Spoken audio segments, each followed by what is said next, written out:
Alright! At ayun nga guys, bumiyay nga kami sa may Bulacan para nga dumalo sa 18th birthday ng pinsan ni Aina. At ayan nga guys, nakita nyo naman na medyo inulan na nga kami. So bali nung weekend nga ito guys na medyo paparating yung bagyo, kaya kung mapapansin nyo, dun sa NLEX na yan guys ay medyo maulan po talaga. At syempre kasama natin si Aina, pati yung pamangkin niya at pati yung mga tita niya at mama niya ay kasama rin po natin dito. At dito nga kami dumalo sa birthday ni Faith. So 18th birthday po yan ni Faith. Ayan, kasama niya ang kanyang father at mother niya. So mga tito at tita po sila ni Aina. At nung araw na yun nga ay sineselebrate namin ang 18th birthday ni Faith. Tapos ayun na nga guys, pagkatapos nga namin sa event ay biglang nagkaroon kami ng konting problema sa aming sinasakyan. Dahil nung time na pauwi nga kami guys ay hindi nga umi-start yung aming sasakyan.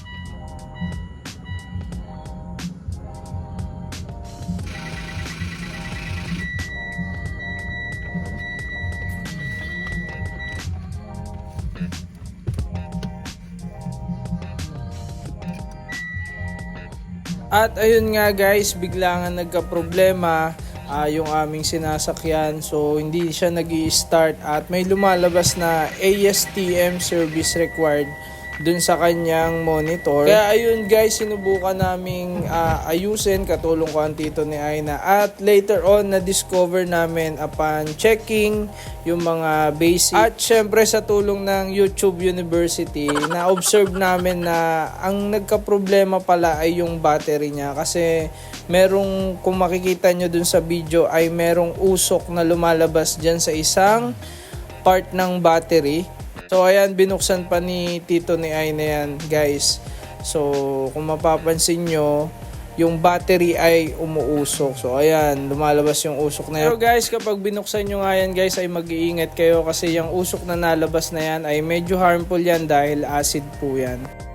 So ayun nga guys, di na nga kami nakauwi nung gabi na yon. Kaya doon na lang kami nagstay sa bahay ng tito ni Aina, si Tito Ron. At buti na nga lang guys dahil doon kami nasiraan sa mismong bahay nila nung nagpark kami. Dahil kahit papano ay meron kaming natuluyan na bahay. So ayun nga, dinala na namin yung battery at dadali namin to sa pagawaan. So susubukan kung kaya pa nila ayusin yung battery para makauwi lang kami.